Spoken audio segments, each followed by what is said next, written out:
Hey guys, welcome to this video. Today I'm going to be talking about the difference between push motivation and pull motivation. The difference more specifically being what it means to actually be pushing yourself towards success and achievement versus being pulled in the direction of it. And the difference between these two things, how I've experienced them through story and how they might be able to help you in your life. So I hope you enjoy. All right, let's get into it. So essentially, when it comes to motivation, drive, inspiration, whatever it is that you're going after or particularly want in your life, the reality is that we all have these internal compasses that guide us. And that internal compass is the things that tells us what we should do and shouldn't do, actions we should take, we should not take, fears we should move in the direction of or move away from, right? So there's all these minor nuances, there's all these little details and all these little micro decisions. As we all know, decisions shape our destiny. But if you have motivation, it's important to recognize between the two differences. Now, a lot of people can hear the word motivation and it means different things to different people. Motivation, inspiration, it could be used interchangeable. But in this video, for all intents and purposes, I'm not going to get into the semantics of how we debate them differently. I just mean general motivation, general drive to do a thing, to accomplish X. Whatever that is for you, short-term, long-term, whatever. And so what I want to share with you is that there is much more power in pull motivation than push. And how that manifests is kind of unique. You know, a lot of people, when they say push yourself, well, I know a lot of people that wake up at 5 a.m. and do the push-ups and do the rituals and do the XYZ thing, but because they're not clear on direction in life per se, they're doing all the right micro habits, quote unquote, but they're not getting that itch, that fulfillment. They're not itching that scratch, I should say, rather. And a lot of times you see people who, you know, could be in great fitness or great health, but not be clear on where they want to go in life or their business. Or conversely, they can be, you know, having success in one area and not the other. I know myself, I can relate to that, right? Where I've had success in business. And for those that don't know, you know, I have a YouTube channel and a podcast where I've interviewed over 100 multi-billion, multi-million dollar entrepreneurs. We're able to build a 7-figure agency and consulting business, and we're able to do all these cool things. And I share that because that was once a dream to me. And I'm in process now, but as I'm growing, it's important to recognize that those were things that were dreams for me to do, dreams for people to meet the Tony Robbins and the Grant Cardone and the Ed Milet's and all these amazing men and women who have had the privilege to interview on my show. If you haven't seen it, you can check out the links in the description down below.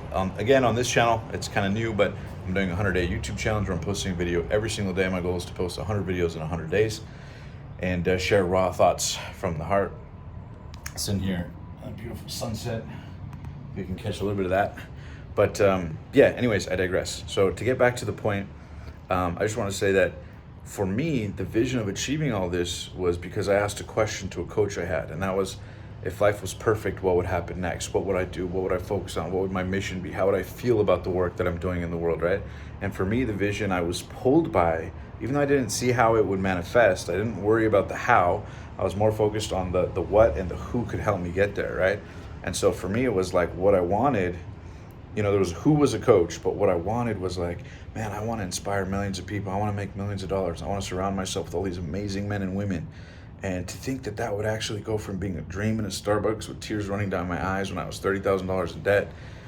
Girl had broken up with me, broke my heart, and I was trying to figure out my life in rock bottom, to then think that fast forward years later, I would have gotten to meet all these people, do business with a lot of these people, and continue to learn from these people, build my brand in the process, impact.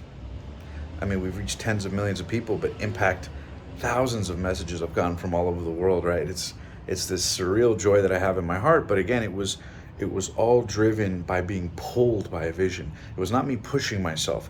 The push felt automatic. It felt like it was naturally going to come.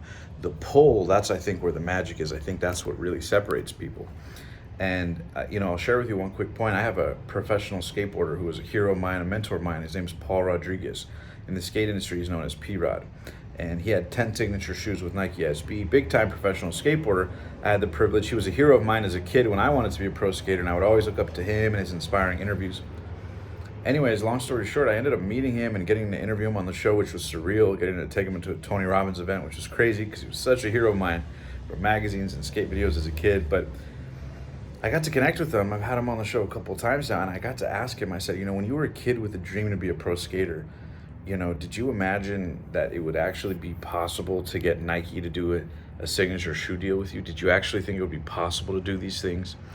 And he was like, you know, to be honest, Somar, I had such a vision to do it, but it felt like the work was automatic. Like I didn't have to discipline myself or force myself to, skate or work on my craft for hours on end, and I didn't want to, but I knew I had to push through. He was like, I was literally just compelled to do it. I just wanted to do the damn thing. Like it literally was the equivalent of eating Cheetos and being lazy on a couch, right? I was spontaneously inspired from within to do it. And I think when you can find something like that in life, and I know your next question is like, well, how do I find it? Well, I'll tell you. Stay tuned till the end of the video. But I think when you find something that pulls you, it's very different than pushing yourself. And very often when you're trying to push yourself or rev yourself up to like, oh, I want to make this amount of money. I want to make 5,000 a month, 10,000 a month. I want to start this business. I want to make 100,000. I want to make 6 figures. I want to save 6 figures. I want to buy a house. I want to do this. I want to start the podcast. I want to get coaching. I want to get the car, whatever the next level of the investment or whatever it is for you, the relationship. It's like we're all driven by these things, but when you're driven by things for just the blind nature of being driven by them, very often you miss the whole point. And that is that clarity is power. The more clear you are on setting an intention and then attracting or bringing to life that intention, that's really the master skill. And so when you're really emotionally associated to that intention, you create a pull. Now all of a sudden, people, places, circumstances, the guy in the restaurant somehow leads to me having a good conversation with him, and that opens the door for the interview for my podcast because I'm pulled to do it, right? When you're pulled to do things, you tend to find the way, create the way to network, create the opportunity to work, attract the right team members to help you. You naturally are more passionate about what you're communicating, right? Your good communication skills automatically, spontaneously appear when you're doing what you're spontaneously inspired from within to do, right? In the same way that you have a kid who at 14, 15, or 16 loves to play video games, he can play 5-6 hours a day.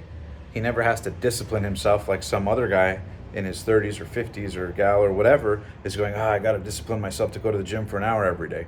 Why is it hard for one to discipline themselves to do something for 1 hour every day and for someone else effortless for them to do something for 4 hours a day? Why? Because they're pulled to do it. They're compelled to do it.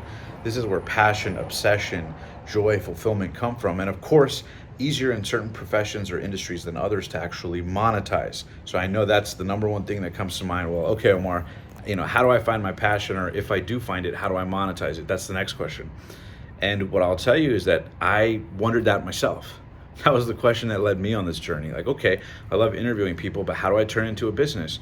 And one podcast led to another. And then we started getting people come to us, right? We started attracting clients coming to us and saying, hey, can you help me with this project? Hey, we love the way you do interviews. Can you help us with this? Can you help us with that? And that turned into a production business. Then we sold a client something for $4,500 that cost me $2,500 to make, and I made a $2,000 profit.